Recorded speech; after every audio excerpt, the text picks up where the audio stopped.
The business has now bought a new site downtown. And thanks to a grant over $100,000, Tony Ringgold has a new location for her startup, Space Create, as it's called. The owners say this was a great opportunity to support their city. I agree with the city with revitalizing the city of downtown. That's something that's long overdue. And also it gives business owners the opportunity to own their own property.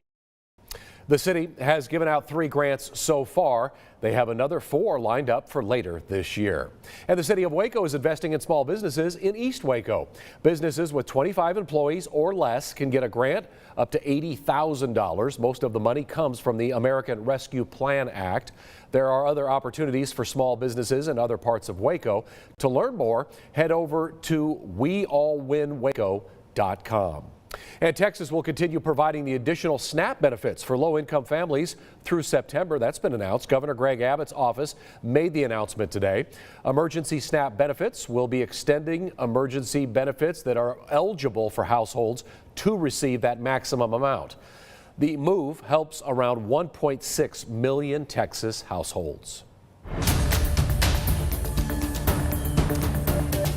Big news tonight, the VA medical system says it will begin providing abortion in some cases. Those situations include pregnancies caused by rape, incest, and medically necessary abortions. In a statement, the Department of Veterans Affairs explained medically necessary would mean abortions that are essential for preserving the life and health of veterans and VA beneficiaries.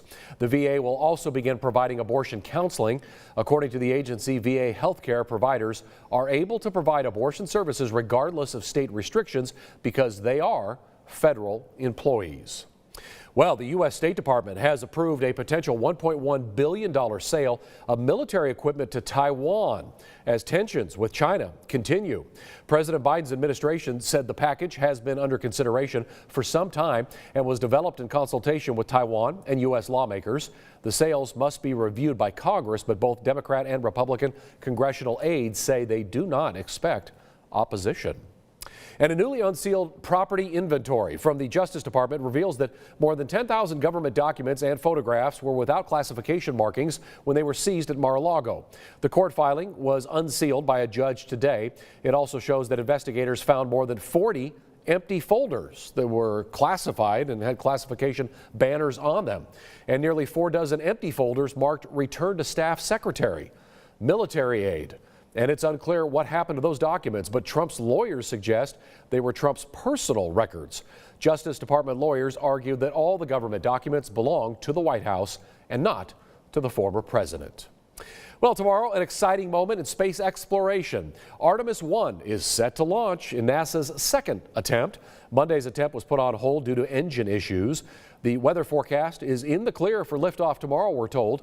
The mission will not have an onboard crew, but it's just one step for mankind to possibly return to the moon. Do you have weekend plans? Well, Westfest kicked off tonight. The Labor Day weekend tradition has been going since 1976 and is full of Czech heritage and pride. The festival will go all weekend long with special musical performances. Miss Westfest was going to be crowned tonight. Could be happening any moment. And there'll be plenty of beer, of course, kolaches and other treats, most unique to the city of West. This year, the organizers say the carnival is something that you really don't want to miss. We try to change as much as, well, not as much as we can, but we try to change for the better every opportunity that we're given. For example, this year we've actually brought in a brand new carnival that actually is the new State Fair Carnival. So it's a big deal for us here at Westfest being able to have that type of event here at our festival. And just a reminder, this festival is going on all weekend long. Doors open again Saturday morning, so that should be fun. Well, the travel rush is on. What kind of weather do you have out there? Here's Chief Meteorologist Andy Anderson with our full look at weather right now. Hey, we're still tracking a little bit of rain out in the Texas Hill Country. It does not look like it's going to be much of a problem for us, but it is drifting slowly back towards I-35, so we kind of want to keep an eye on that. It's not severe weather, but it's going to be wet conditions for us. It's probably dying out before sunrise. We'll start the day out with a lot of clouds. Temperatures in the mid to upper 70s for lows. Afternoon gets active once again. I'm not talking about wall-to-wall rain across central Texas, but there is a chance of showers in the outlook for us as we go through the afternoon into the evening hours. But I think by 7 o'clock, maybe even 8 o'clock, most of the activity will be over with. Baylor playing at home tomorrow night, McLean Stadium. It'll be warm, it'll be humid, but most of the rain will be over with. Our forecast map brings a little front out of Kansas down towards Oklahoma. The front that's been bothering us, it's been in our hair all week long, finally begins to push back towards the Arklatex and away from us. That doesn't stop the rain. We still have moisture coming in off the Gulf of Mexico, and that keeps things very humid, very damp, and very unstable. So we keep rain chances going all the way through much of next week. Tonight, cloudy skies, 20% chance of a lingering shower for the next hour or so. 72 will be our wake-up reading in the morning. Tomorrow, cloudy skies, go 50% chances of showers. Maybe a clap of thunder here and there. No severe weather is anticipated, but you may see some heavy downpours of rain at times. 86 will be the high. Repeat that picture again on Sunday and Monday as well. We keep those rain chances going. Back to work next week and through much of the week ahead. I hope you have a great Labor Day, Chris. You too, Andy. We'll be laboring, but we hope everybody else out there is enjoying as well. Thank you so much, Andy. All right. Well, the travel rush this Labor Day weekend, it's really back. It's booming. Millions of Americans are out there hitting the road. Are you going to be one of those travelers? Well, if you are, you'll notice you might like these gas prices. After a summer filled with really high prices, AAA says the average cost for a gallon of gas in Texas is now $3.32. Many Central Texans are seeing prices below the state's average in Bell County. You'll be paying on average $3.29, and McLennan County $3.26. Now, it's cheaper than the national average of $3.80. You can always text the word gas to 254-777-6000 to help you find the lowest prices across our viewing area, that being Waco, Temple, and Killeen. And there's a major mosquito problem in Dallas right now. Yep, this is brought to you by last week's record rainfall that created the ideal conditions for these eggs to be hatching. Yeah, the standing water's bad. These are not your average mosquitoes. It's another species of floodwater mosquito. They're bigger, they're badder, they're more aggressive. They lay their eggs in dirt, not water. Those eggs can stay there for 3 years. Then it takes a torrential rain like last week to wash them up, and then the perfect amount of heat to make them hatch. And I hate to be the bearer of this unfortunate news. Days of Our Lives will no longer be broadcast on television. NBC is moving the show to the online streaming service Peacock. You've heard of it. Well, next week is the last week you'll be able to watch right here on 6 News. Peacock is a paid streaming service. Regularly costs about $5 a month, but for the rest of September, Days of Our Lives fans can sign up for $2 a month. The show is not canceled. New episodes will air daily on Peacock, as I mentioned. If you have any questions, please call the toll-free number right there on the screen, 855-597-1827. All right, there's about 8 minutes of news for you. This is when we turn things over to the sports professionals. That's right. The 6 News sports team is coming back in 1 minute with Friday Night Nights with Kurtis Quillin leading the helm. Stay with us, everybody, and have a wonderful weekend. Enjoy.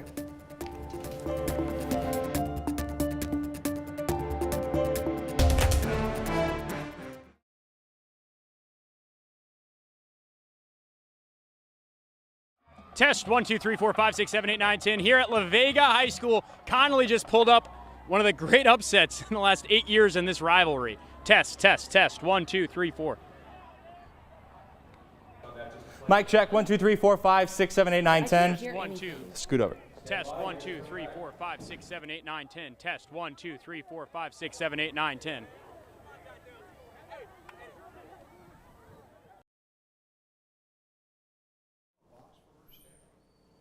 I don't think it's that bad. I can't hear it. Nicole, can you hear? I can't hear anything in this. It's on, but I can't hear. Okay, less than 10. Mic check. Mic check. 1, 2, 3, 4, 5. We're the Crawford Pirates, and you're watching Friday Night Lights on 6 News.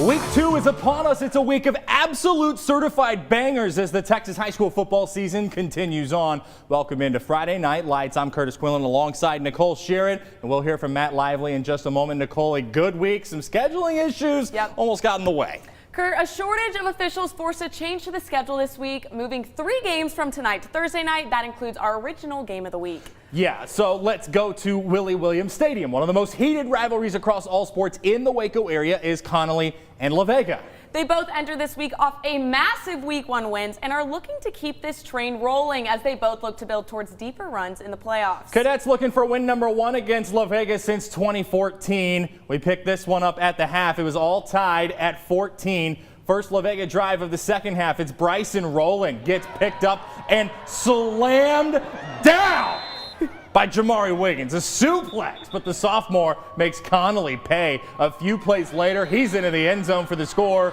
Yeah, that gives La Vega, I believe that ties it up. Later on in the third now, Stephon Nickerson reels this one in on the side and turns on the afterburner, zooms up the sideline. That puts La Vega up 28-14, and the Pirates are feeling good, but Connally brings it within 7 until Nickerson again. He makes the catch of the year in the corner of the end zone, and he's thinking that the Cadets are walking the plank. It's 34-21, but not so fast. For the first time in 8 years, the Connally Cadets have taken down the La Vega Pirates.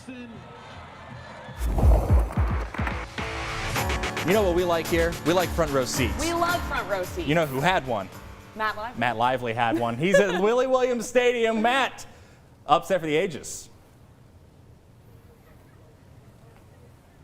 I love the front row seat. It seems like every time I come out here, something crazy happens. We talked about it in the pregame. Could Connally pull off an upset? Could they get their first win against La Vega since 2014? And it didn't seem like it was going to happen. This game was 34-21 late into the fourth quarter, and then all of a sudden the Cadets storm back. Jelani McDonald scores twice in this fourth quarter, and Connally has come away with a 35-34 win. Coach Terry Garrick said before the game that his kids were ready. They were going to bring everything they had into this one, and that's exactly what they did. It's truly the best upset we've seen in this rivalry in the last 8 years. We're going to have so much to unfold and digest. Right now, Coach Garrick getting pulled in 20 different directions. His team starting to get on the bus, but we're going to have them right here. The trophy presentation will go down. They deserve everything that's coming their way in this post-game show because it was an epic comeback. 35-34, Connally on top. Nicole, Curtis, I cannot wait to talk about this one. You know, this is one of those things. Connally's been closing that gap between them and La Vega for 8 years. This could be Connally taking over supremacy in North Waco. Matt, we'll check in with you in just a bit. Let's keep rolling through Class 4A. Salado switched offenses to the spread this season, and, well, they seem to pick up steam. They did. The Eagles scored a resounding 57 points over Division I squad Fredericksburg last week in the season opener.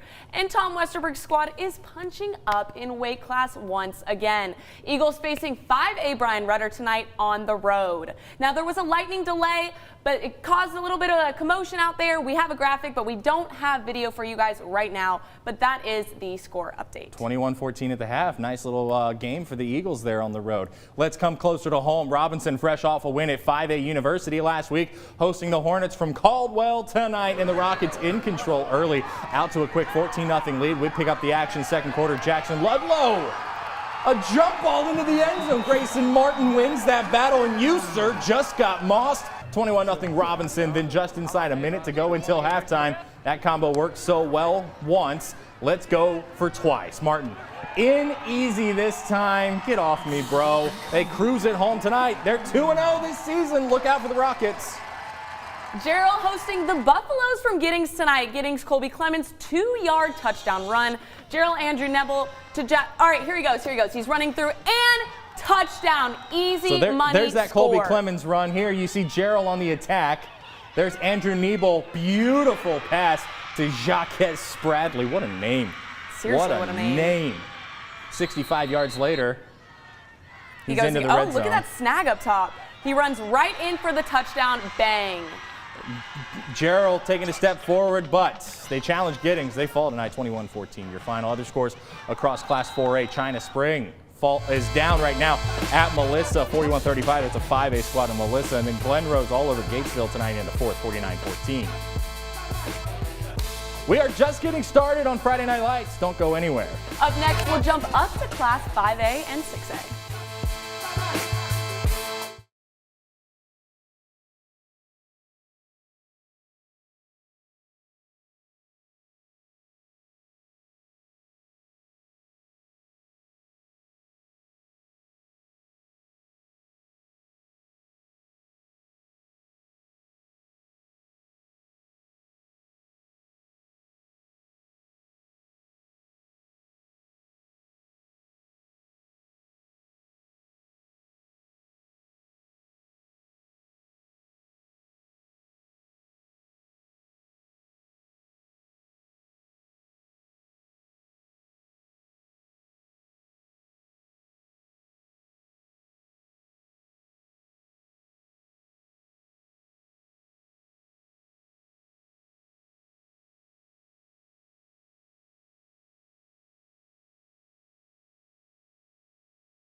big schools, the Temple Wildcats climbed their way into the top 25 in Class 6A with a massive win at McKinney on Saturday to open the year. Temple enters off back-to-back district titles while looking to get past the second round for the first time since moving back up to the state's largest classification in 2018. Wildcats hosting Willis tonight. The debut of the new turf at Wildcat Stadium says blue front, white back.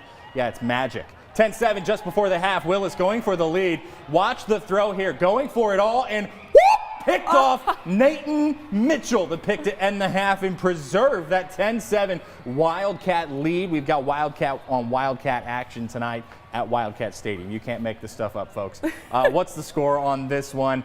34-7, Yep. all Temple in the second half. All Temple. But Midway made a 5.5-hour bus trip to Odessa to face the Permian Panthers. Weather an issue in just about every other area of the state tonight, so that's the reason we don't have a script for this one, but you see a nice little sack there. You do. You see a great little sack there. And then here you see Permian going for the sideline. That's a touchdown on Sundays, folks. That's a snag. Touchdown mojo there. And then Midway later. Oh. I feel bad for these kids, but 20-20 tied in the third. Could Midway be back? Debate amongst yourself. Yes. Okay, let's go. 5A, 6A scores. Nicole, Coppers Cove, a big-time win, 39-9. And how about Harker Heights taking down state powerhouse Smith and Valley? Ooh. Tomorrow, Pflugerville-Hendrickson will host Ellison. That game was supposed to be last night. Weather has delayed it to tomorrow. Okay, let's go back to Belmead. Let's go back to Willie Williams Stadium where Terry Garrick, the victorious coach of the Connolly Cadets, is standing alongside Matt Lively. Matt, coach has to be pretty stoked after that big-time upset. He had to get the trophy. Yeah. How can you forget the trophy? Come on, Matt.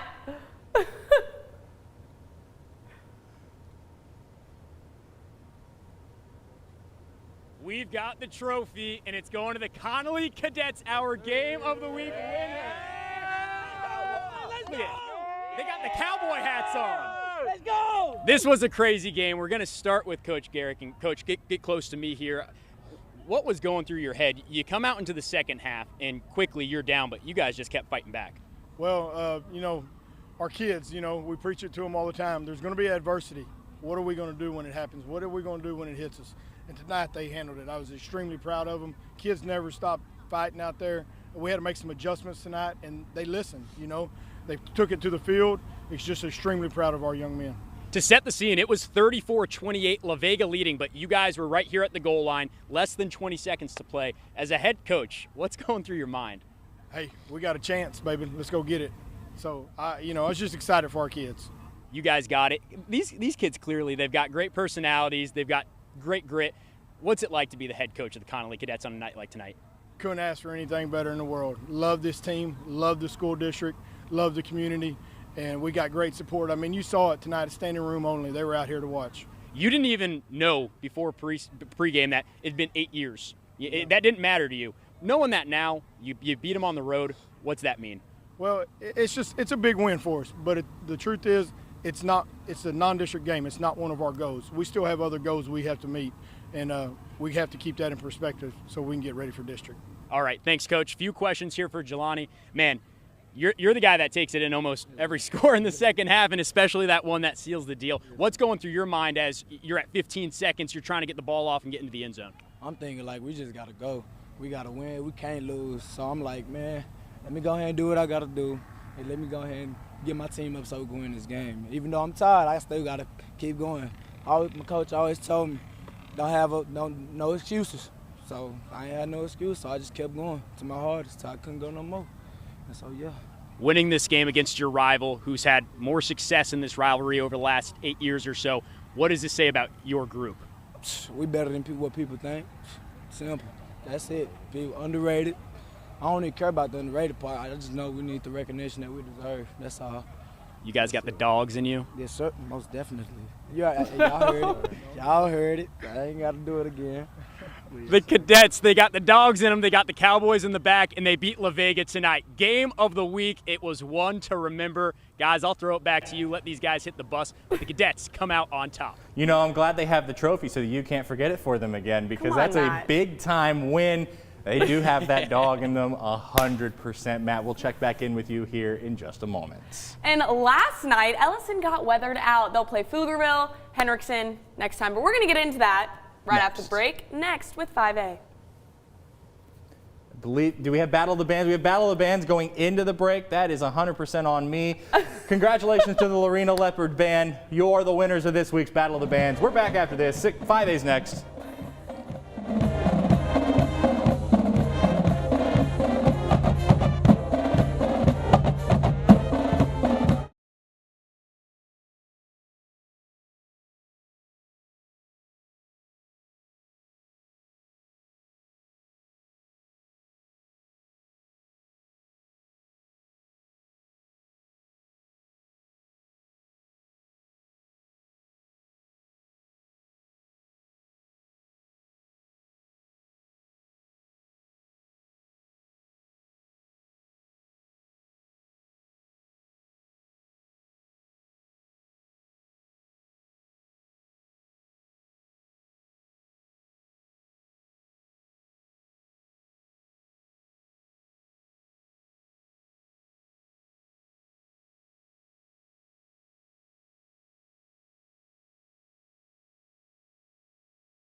Kurt, let's talk Lake Belton. The Broncos had high expectations and exploded onto the state radar last week by handing number 8 Leander Rouse. Only one more non-district game for the Broncos. That's tonight because they start District 4 5A Division I play next week. Broncos hosting Buda Johnson at Tiger Field tonight. The second half kicked off with more of the same from Broncos QB Connor Cruz.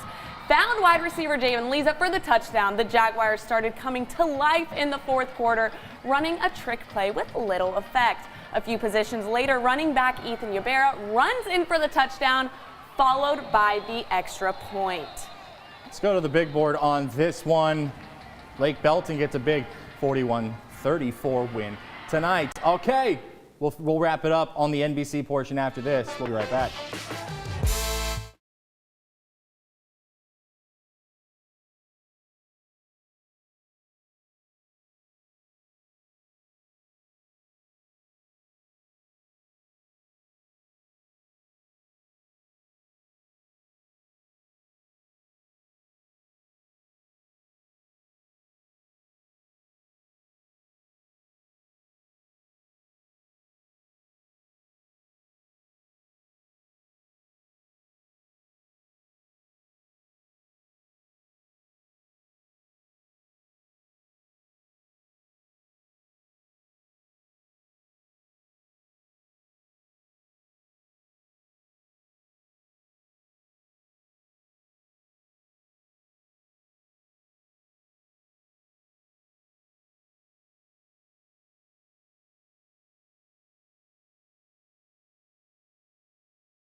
And that is going to do it for the NBC portion, but we will see you on the live stream. 6 Plus, KCENTV.com, the 6 News mobile app, Facebook, YouTube, anywhere you stream 6 News, we're there. We'll see you.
Welcome into the live stream portion of Friday Night Lights. I'm your traffic cop, Kurtis Quillin, alongside Nicole Sheeran, and we will hear from Matt Lively in just a moment. It's rivalry week in North Waco this week as Connally and La Vega face off. Connally and La Vega get to play again after missing out on last year because of COVID issues at Connally.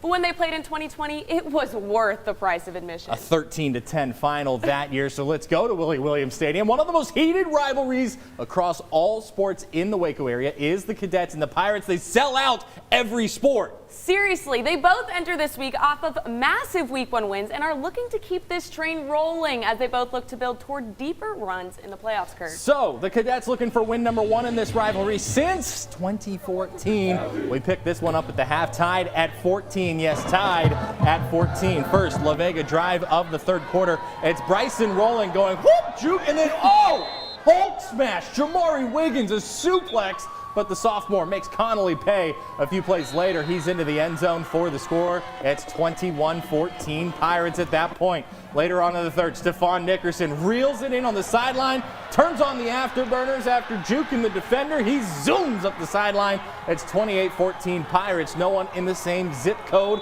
Pirates feeling good. Connally brings it within 7 until Nickerson again pump fake. He makes the catch of the year. Boop! Got it! Corner the end zone. He's got sticky hands. Check the gloves, ref. 34-21. Pirates feeling like they're making Connally walk the plank. Not so fast as Lee Corso would say. Connally gets the win, 35-34. First win in the rivalry in 8 years. And Nicole, what do we love? We love front row seats. And you know who had one? Matt Lively. Matt, this was an awesome game. That's an understatement, Curtis. This was way more than an awesome game. When I pulled in at halftime, it's 14-14, and Connally had actually led 14-7 right up until the end of the first half. La Vega adds a score, it's tied up, and then all of a sudden the Pirates come out with a whole lot of force, and they jump out 28-14. But there's a reason that this Connally team has guys like Kobe Black, who's got offers from Baylor, Oklahoma State, Arizona State. They've got Kiefer Stibley, who just got an offer from Colorado. They've got Jelani McDonald, who is committed to Oklahoma State. I know that you're going to like to hear that, Curtis. There's a reason that they have these talent guys, and it's because they're a program that attracts grit, that attracts tough players, and guys that don't give up. And that's exactly what happened with the Connally Cadets tonight. They did not get up. They were down 14 points. Then late in the game, they're down less than 5 minutes to go, and they've got a drive on one of the best defenses in Central Texas, and that's exactly what they did. They come away with a gritty and tough win, and they finally break this cold snap, this streak that they've had, not 8 losses, but they haven't won a game in 8 years against La Vega. That is no longer the case. They finally get a win, and it happened in maybe the best way possible if you're a Connally Cadet fan. This was an incredible game, and this, to me, is a statement win for a program, for new heights that they can reach. And for Terry Garrick, who's in year 2, I'm excited for him because this is a win that you put on your resume, and it can only go up from here. This is massive. They have not beaten La Vega since before Shane Anderson, who is now the head coach at Midway, took the reins at his alma mater there in Lacey Lakeview at Connally. And I think a lot of people would say that the Shane Anderson era in Lacey Lakeview was a good one. 10-0 in the regular season one year with an outright district championship, stuff that they had not accomplished in a long time. But he never beat La Vega. That's a heck of an accomplishment. Matt, that's a really good point that you make. Connally's a force to be reckoned with in 4A Division II Region 3. We'll talk more about that in the season premiere of my favorite segment, Big Picture. Matt, we'll check in with you in a bit. Okay, let's jump back up to the big schools. Waco High, a little bit of a struggle in year 1 under Lyndon Helt, but trying to figure things out in year 2. A drop from 6A back to 5A should help, Nicole. Yeah, no, for sure. Waco High facing Dallas W.T. White, looking for its first win. Lions already up 7-0, and they make it to 14-0 in the first quarter when R.J. Young lofts it over the middle to Reggie Lewis Jr., and the Lions are now in business. But when the Longhorns get their turn, they strike for a big play. You guys can't see it on the screen right now, but QB Jaden Sisk dropped the biscuit right in the basket of Jimmy Trilla. 45-27, Waco High, big-time win tonight. Okay, who's next, Nicole? We got Chaparral and Shoemaker. Chaparral, a visiting team on its own campus against the Gray Wolves. Wolves up 36-0 to start the second quarter. Xavion Smith gets the handoff and breaks up the middle, 23 yards for the score. 43-zip Wolves. Ensuing Bobcat drive. It's Joel Sechrist on play action, finding the open receiver to get Chaparral into Shoemaker territory. But the drive would stall and it would go to the half, 43-0 Gray Wolves. What's the final on that one? 52-0 all Shoemaker tonight. Okay, Killeen High hosting a really talented Round Rock Stony Point team tonight at Leo Buckley Stadium. Killeen started the game hot. Roderick Norman finding Connor Thompson. He's open early. Tigers offense not ready for the high-intensity defense the Kangaroos brought tonight. Here is Devontae Johnson. And then a few plays later, that's a first down. So here is a touchdown for Killeen. That is Cameron Gee. Beautiful run into the end zone. Good start for Killeen there, but FBS talent gets the win here, 24-16. Stony Point gets the win. Belton on the road tonight facing Brenham in the shadows of Blue Bell Ice Cream. Belton taking on Brenham early in the first. Cubs keep it on the ground here. Rylan Wooden takes it to the house. Here he goes. Here he goes. Here he goes. And that's boom. a touchdown. That's a TD right there. As Rick Renner would say, a whole lot of green and a whole lot of glory. Next drive, Belton looking down the field. Ty Brown airs it out. Here we go. He's looking. He's looking. We're getting the whole jet sweep in here, folks. And boom. Right downfield. Right over the middle. Yep. Garrett Oliveira makes a reception in the seam right there. Then check. And so lightning delay. Belton gets the win, 41-37. 3A, the result of the week last week. Division I Academy, its heated rival on the road. It is. The Eagles looked good and like they have the pieces to win their district now that Franklin has, made the move up. Rogers hosting Schulenburg tonight at Merck Field. We pick things up midway through the first after the Eagles made a goal line stand on Schulenburg's opening drive. Here we go. Sophomore Bryce Watson takes the pitch, breaks a tackle, and rolls down the sideline for a 38-yard pickup. There he goes. Boom. Rumbling and bumbling.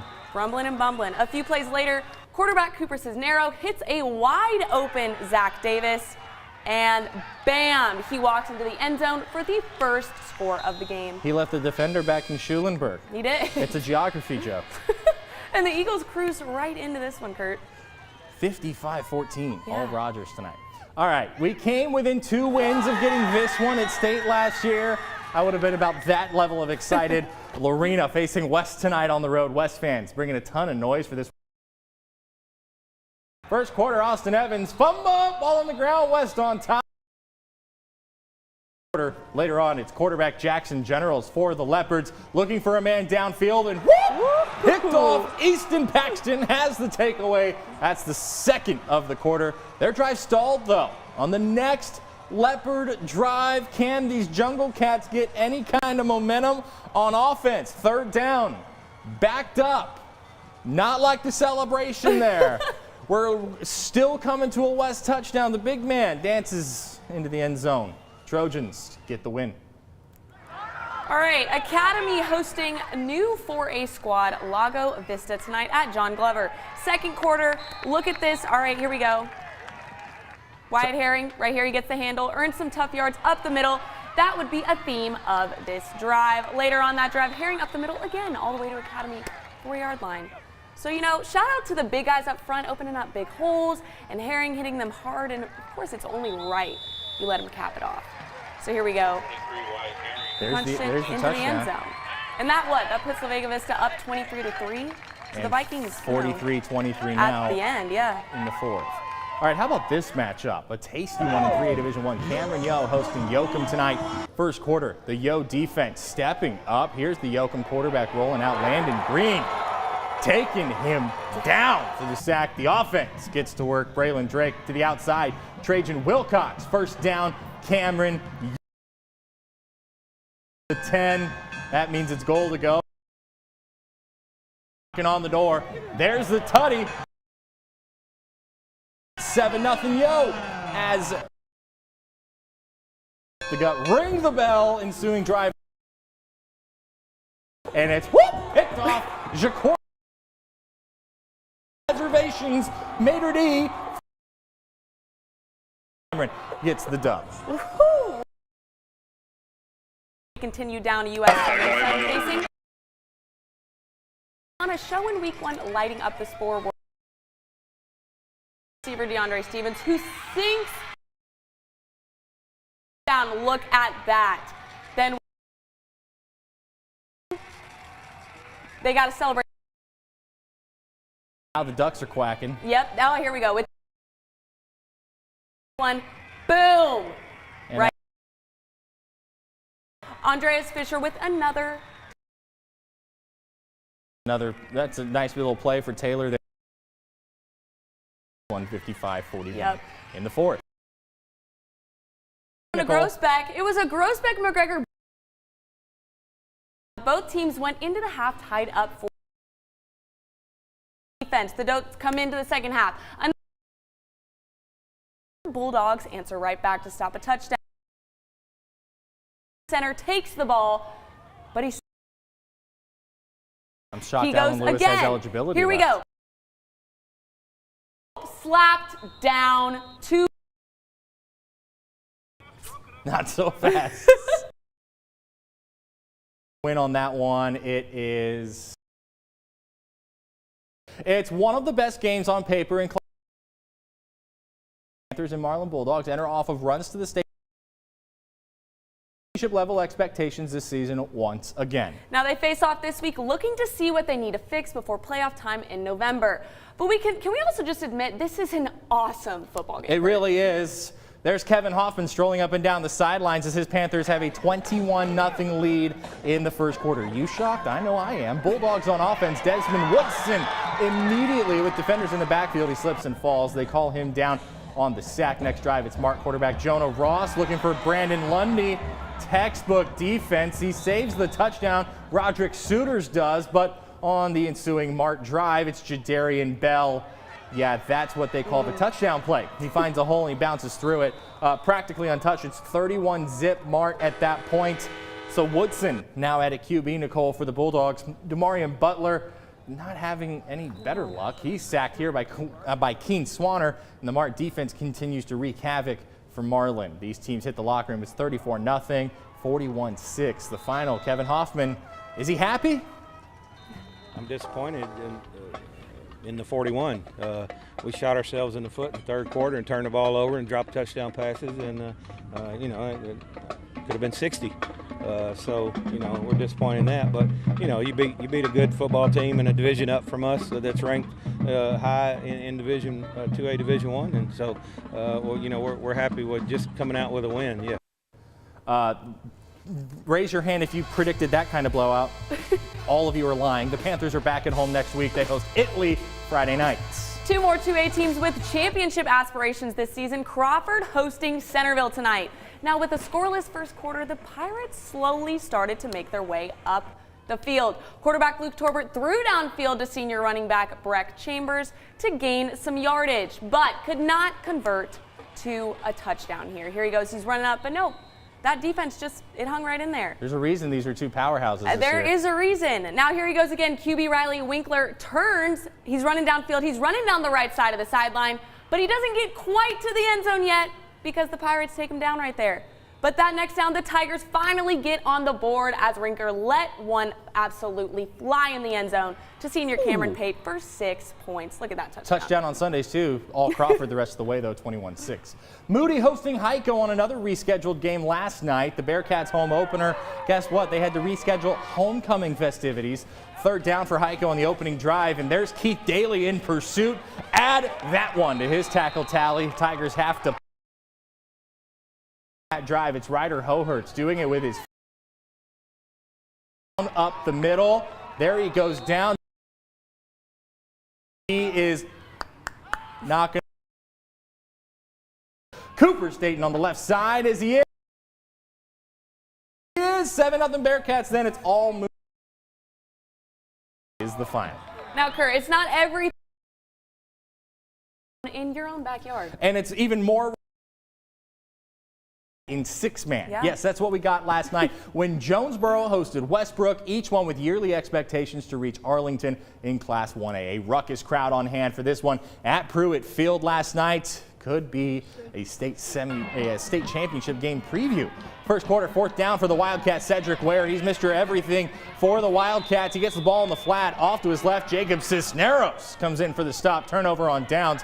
Ensuing Eagle drive, 4th down. Here comes the Wildcat defense. The check down is to Cisneros, but he can't get anywhere. It's another turnover on downs. Believe it or not, in a 6-man game, we were scoreless after the first quarter. Where he dives right up the middle, 10 yards. Nothing Wildcats at that point. Eagles would answer. But it's Westbrook that gets a 30. Let's take a look at other scores from around the area. We go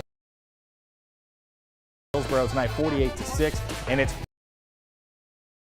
all of those points scored in the final 3 quarters. They were scoreless after the first. Insane, absolutely insane. All right, we have Troy. They lost to Lexington Eagles. They fell on that one. Then we got the Clifton Cubs and Rio Vista Eagles. Close game, Kurt. Close game. Close game. But the Eagles take that one. Moving on through there, Bosqueville falls to Hamilton tonight. Something's happening in Bosqueville. 35-33 is the final. And then Florence takes down Bruceville Eddy. It's going to be a rebuild in Bruceville Eddy. 25-14 the final. The Riesel Indians absolutely came to play and pounced on the Bulldogs. 42-7 final. Then the Wortham Bulldogs also came to pounce with a shutout, 30-0. 30-0 there. 40-14, Holland all over Valley Mills at home tonight. And then Thorndale wins a close one over a good Granger team, 36-34 in that rivalry game. They actually had to play it in Taylor because of field conditions in Granger.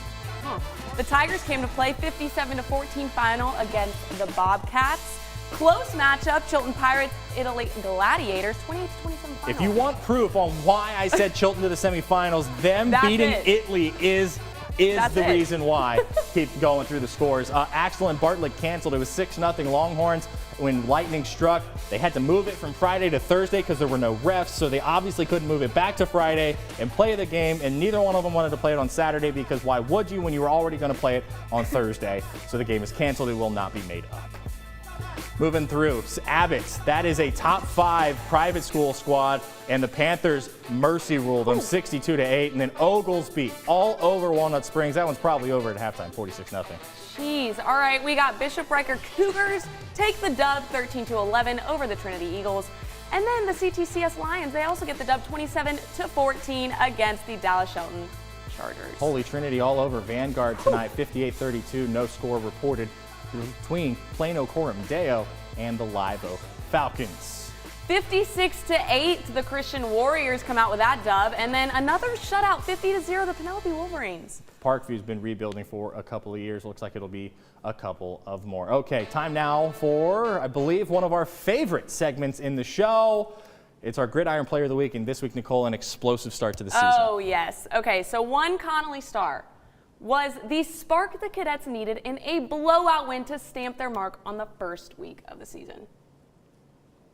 I'm humble. I'm gonna keep it in me, but I'm gonna work off of it and, you know, gain from it. That's the type of player junior running back Kiefer Sibley is.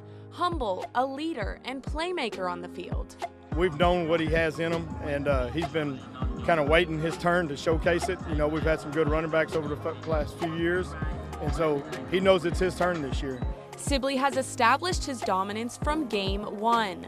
On Friday night, the junior ran for 174 yards and 3 touchdowns. But 2 of those touchdowns, well, they happened in the first 4 minutes.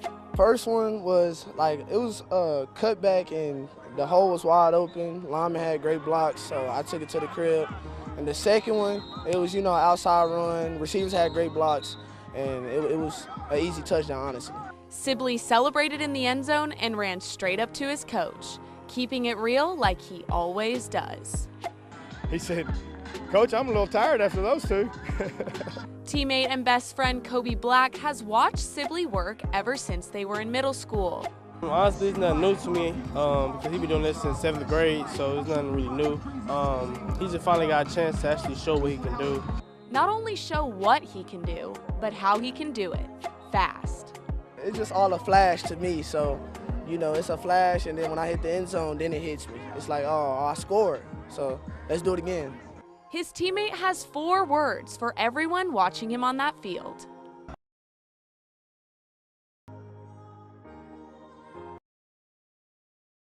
I gotta say, this was pretty timely with Connolly. Big game last week. He had a big game last week.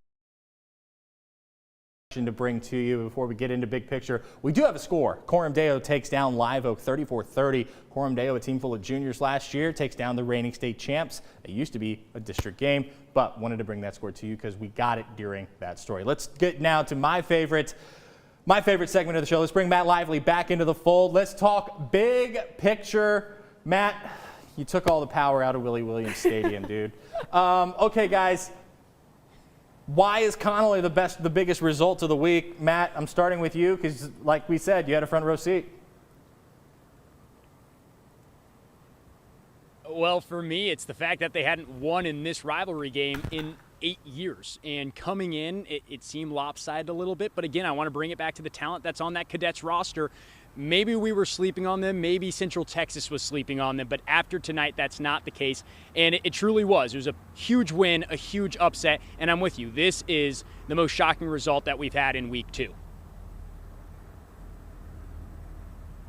So big.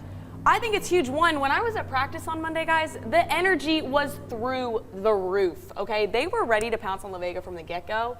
And, I mean, a huge part of it, you saw Sibley, he's a great player, but, I mean, that whole team showed up tonight. They really did. They got a fuel in their fire. This is only the beginning for this team. This is only the beginning for this. Okay, 2 teams tonight that really kind of dominated their second halves on the way to wins. In 6A, it's Temple. That's a decent Willis team with a whole lot of talent, and they shut them out in the second half. And Crawford, down 6-0, scores 21 unanswered to beat a Centerville team that on countdown to kickoff, our friends in College Station said to expect them to be in Arlington. Which one of the 2 is more impressive? Is it Crawford, or is it Centerville, or excuse me, is it Crawford or is it Temple? Nicole, you're first. I gotta say Crawford on this one. I think I was at that game tonight. It was crickets first quarter. Like nothing was happening whatsoever. But the Pirates showed up. They came to play. I mean, Coach told me earlier before the game that they haven't faced Centerville since 2013. So right. He was ready to get this win against an unknown team a little bit. They didn't really know what they were getting into. But I'm surprised by Crawford. But I think they're a great team, and I think they showed up tonight when it means the most. Yeah, Matt, which one's more impressive to you, Crawford or Temple? Short and sweet, it's Crawford, and it's because I have so much trust in the word of Justin Woodard. So if he says that that's a team that we could see in Arlington and the Pirates go and they beat them, I'm all in on Crawford. That's a Centerville team. I mean, that's a state championship preview, guys. Centerville's in Region 3, Crawford's in Region 2. They wouldn't meet again on the bracket until Arlington. Okay, what's the head-scratching result of the week that we've seen so far? For me, I'm going to say it's Shoemaker. Hear me out when I say this. Not a knock on Shoemaker. I mean it this way. They jumped out real quick on Chaparral. That is an upstart team. Do you guys know how hard it is to open a school as a Texas high school football coach? The work that Alan Hare is putting in right now, you probably won't see pay off until year 3, year 4.